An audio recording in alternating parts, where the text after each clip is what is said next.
Everybody say, praise the Lord. Kapag ikay na kay Kristo na, bagong nilalang. Imagine, minamahal, tayo po'y sinilang sa tubig at sa Espiritu, nagbagong buhay natin. At sabi pa ng Biblia, ito ang ating patutuo na tayo'y na kay Kristo. Amen po ba? Amen po ba? Hindi po yung ikay dadalo, pagkatapos walang nangyayari, simba ka ng simba, paulit-ulit yung pagsimba, ganun pa rin yung buhay. Pero dito iba, habang dumadalo ka, lalo kang iibig sa ating pinakamamahal na Panginoon. Habang ikay naglilingkod, lalo mong madarama ng Diyos ay tapat. Everybody say, praise the Lord. Yung mga kapatiran po natin nasa abroad, hindi nila akalain na makarating po sila doon. May isa po tayong kapatid, mahal na gusto niya mag-apply sa isang malaking kumpanya. Nanalangin siya, mahal na Panginoon, maka-apply sana ako dyan. So sigilan siya ng pray. Pagkatapos nagkaroon ng hiring, hindi niya alam, mga minamahal, na bawal pala mag-walk-in. Hindi ka pwedeng mag-walk-in, ibig sabihin mag-apply ka online. Itong ating mahal na kapatid, sa kagustuhan niyang maka-apply doon, nag-walk-in. So kung iisipin mo, dahil nag-walk-in, absolutely hindi ito matatanggap. Amen? Kaso lang, mga minamahal, ang nakausap niya, yung nag-i-interview. Sabi niya, walk-in, hindi pwede mag-walk-in online lang. So binasa yung kanyang resume. Tapos nakita ro na, born again, taga Jesus Miracle Crusade International Ministry. Ngayon, alam niyo po, pag a few days, tinawagan siya. Sige, dahil nag-walk-in ka, kahit hindi pwede, tanggap ka na. Amen. Palapakan po natin, mahal na Panginoon. Ang Diyos ay buhay. Ang Diyos ay kasama natin. Everybody say, praise the Lord. Ito po yung kapatid natin na pagdating niya doon, kasi wala pang gawain. Kaya mahirap po talaga pag walang gawain, kapag kayo napunta sa isang lugar na walang gawain. Nakasama siya ng mga barkada niya, ng friends niya, mga sugarol. So, nadala siya doon sa sugalan, sa kasino, na-addict na rin siya. Pero mga minamahal, pagdating ng kanyang pamilya, at nagkaroon po sila ng katipon-tipon, wala pa talagang gawain, nahikayat siyang bumalik sa mahal na Panginoon. So makikita mo talaga dito, ang Diyos ang nagbabago. Sapagat nung siya'y mahikayat ng bumalik sa mahal na Panginoon, iniwan niya yung kasino, alam niyo po na naginip siya, na merong 3 tao, maitim, malalaki, maitim, hinihila siya, pabalik sa kasino. Ibig sabihin, pinalaya na siya ng ating mahal na Panginoon at gawa ng kaaway, pinalaya siya ng mahal na Panginoon sa gawa ng kaaway. Palapakan po natin ang ating dakilang Diyos. Gumagawa po ang Diyos sa buhay natin. Bakit po? Sapagkat merong propeta ng Diyos, merong man of God na nakaluhod, na nanalangin para sa atin. Ating dearly beloved noble Pastor Wildy Estrada Almeida. Palapakan po natin ang ating minamahal, napakapalad natin. Amen. Sa Mark chapter 2 verse 5, merong isang may palsy po dito na sinabihan ng mahal na Panginoon na ang kasalanan mo ay napatawad na. Basahin po natin, minamahal. Gospel, Mark chapter 2 verse 5. When Jesus saw their faith, He said unto the sick of the palsy, Son, thy sins be forgiven thee.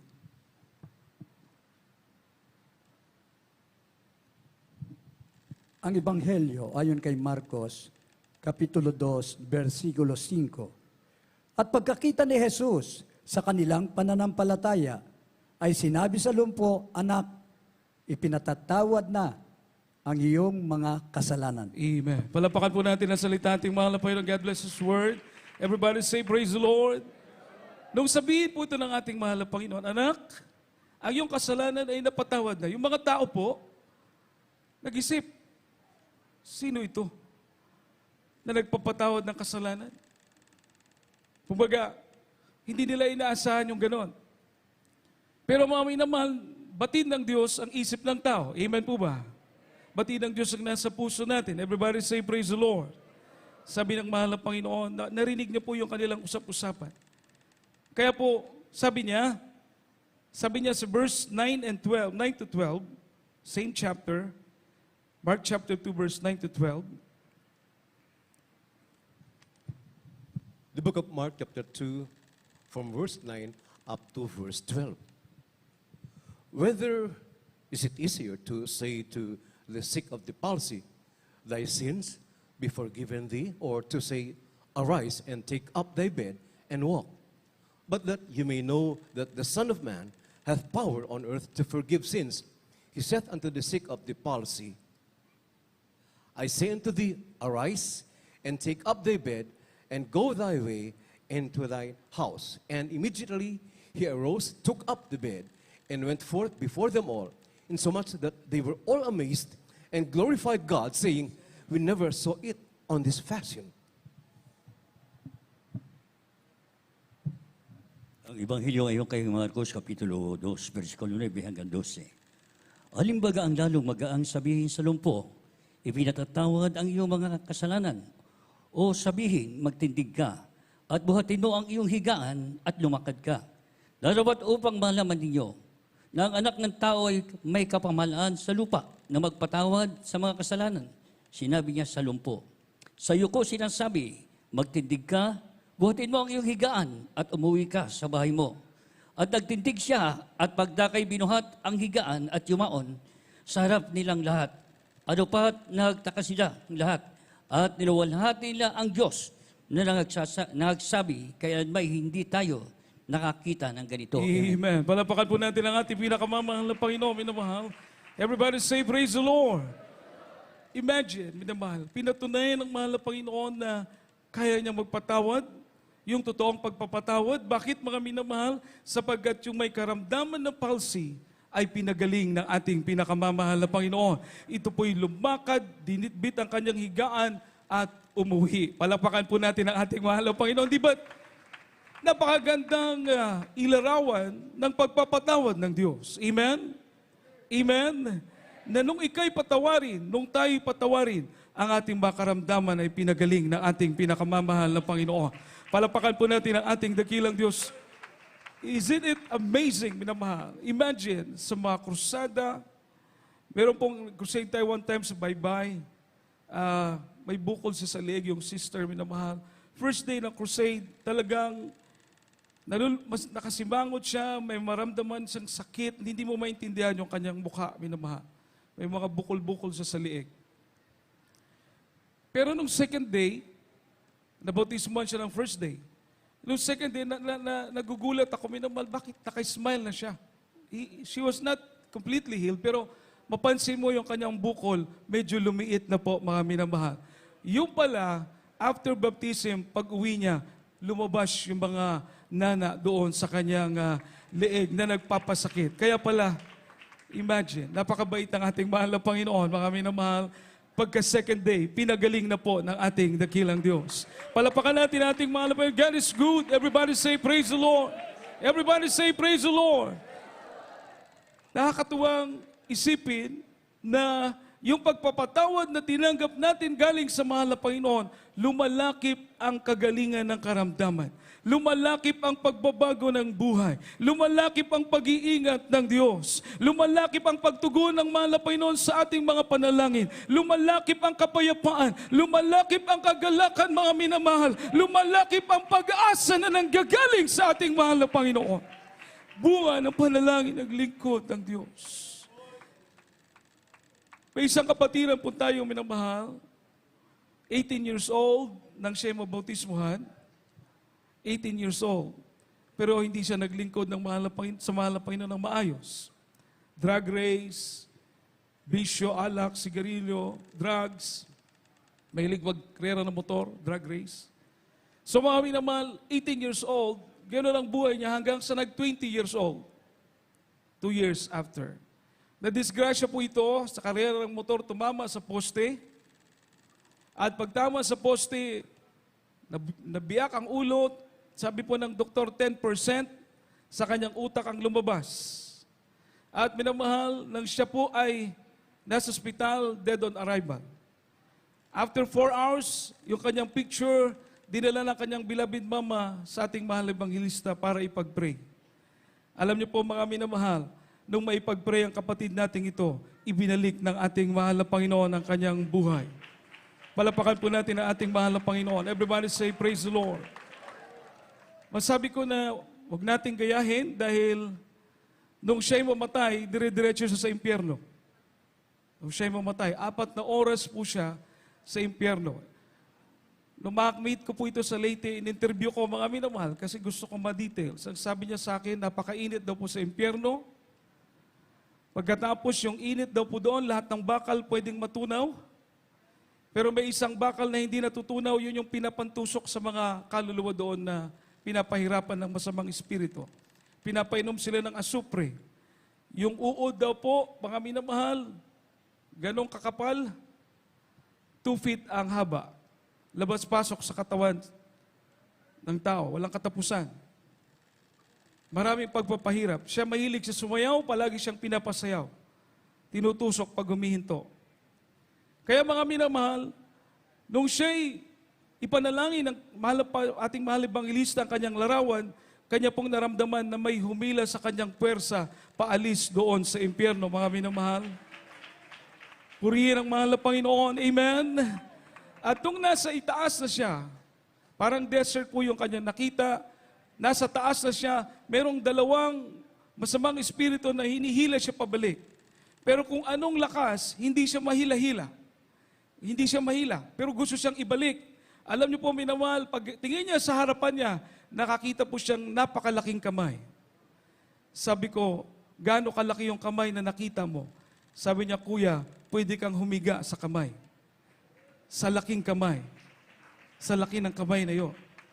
Pagkatapos sabi niya po, nung kanya itong hipuin, ibinalik ng mahal na Panginoon ang kanyang kaluluwa sa kanyang katawan.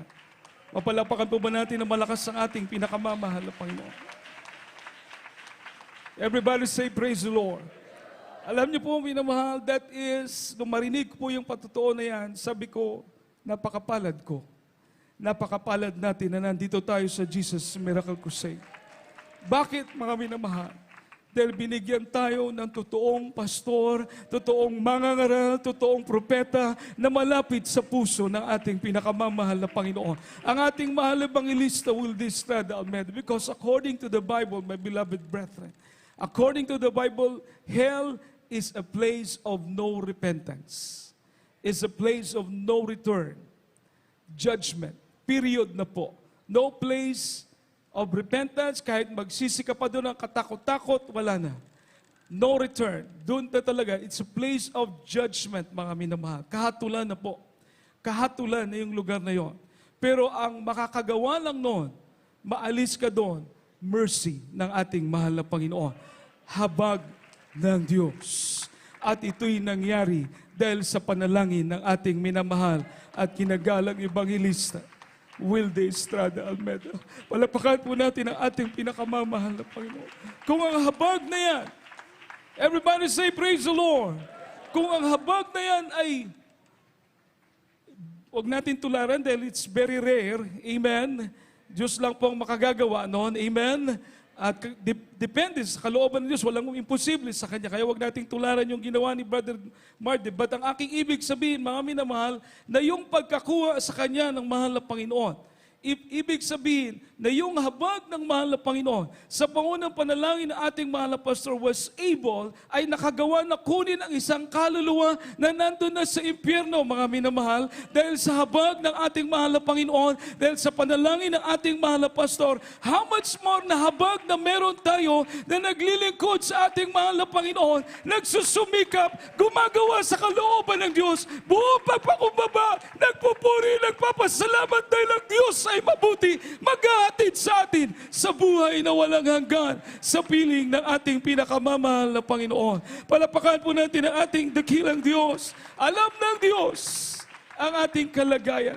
Alam ng Diyos kung sino tayo, kung ano tayo. Pero ang habag ng mahal na Panginoon na meron tayo sa banal na gawain ito ay tunay na dakila, mga minamahal. Tunay na sagana, tunay na boundless mercy. God's boundless mercy we can found in the Jesus Miracle Crusade International Ministry. Dahil sa panalangin ng ating mahal na pastor, Wilde Estrada Almeida. Palapakan po natin ang ating mahal na Panginoon.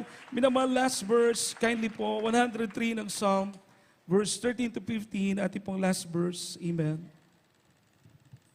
The book of Psalm chapter 103 from verses 13, 14, and 15. Like as a father pitieth his children, so the Lord pitieth them that fear him, For you know with our frame, you remember that we are dust.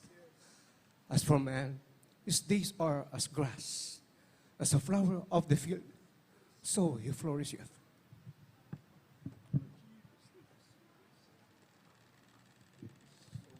Dito po sa Aklat ng Mga Awit, Kapitulo 103, versikulo 13 hanggang 15. Kung paanong ang ama ay naaawa sa kanyang mga anak. Gayon, naaawa ang Panginoon sa kanilang nangatatakot sa Kanya. Sapagkat nalalaman niya ang ating anyo. Kanyang inaalala na tayo'y alabok. Tungkol sa tao, ang kanyang mga kaarawan ay parang damo. Kung paanong namumukadkad ang bulaklak, sa parang ay gayon siya. Purihin ang ating mahal na Panginoon. Pagpalain po ng Diyos sa kanyang mga salita. Palapakan po natin ang ating mahal na Panginoon. Napakapalad natin, mga minamahal. Napakapalad natin. Sapagkat ang ating kay patuloy na naglilingkod sa Diyos. Dahil nasa ilalim ka ng habag ng ating mahal na Panginoon. Ika'y nakapagpapatuloy. Ika'y nakapagsagawa sa kalooban ng mahal na Panginoon. Dahil ika'y nasa habag ng ating mahal na Panginoon. Salamat sa Diyos. Salamat sa ating mahal na Panginoon. Na sa banal na gawain ito'y binigyan tayo ng totoong manugan. At sa banal na gawain ito, buhay ang Diyos na ating pinaglilingkuran. Totoo ang ating pinakamamahal na Panginoon Jesus na ating sinasamba sa Espiritu at katotohanan. Palapakan po natin ang ating pinakamamahal na Panginoon. Kaya walang oras na nasasayang kapag naglilingkod ka sa Diyos. Walang oras na nasasayang kapag sinusunod mo ang kalooban ng ating pinakamamahal na Panginoon. Kaya't mapapaibig ka sa Diyos. Sasabihin mo, mahal na Panginoon, napakabuti mo. Mahal na Panginoon, salamat na ako'y kinabagan mo. Salamat na ako'y inibig mo, mahal na Panginoon. Salamat na ikaw ay buhay at totoong Diyos sa banal na gawain ito. Salamat, binigyan mo kami ng totoong pastor, ang aming minamahal at ginagalang Evangelista Wilnista de Almeda. Purihin ang ating pinakamamahal na Panginoon. Tayo magpuri sa Diyos. Magpasalamat, mga minamahal. Hallelujah, hallelujah, hallelujah.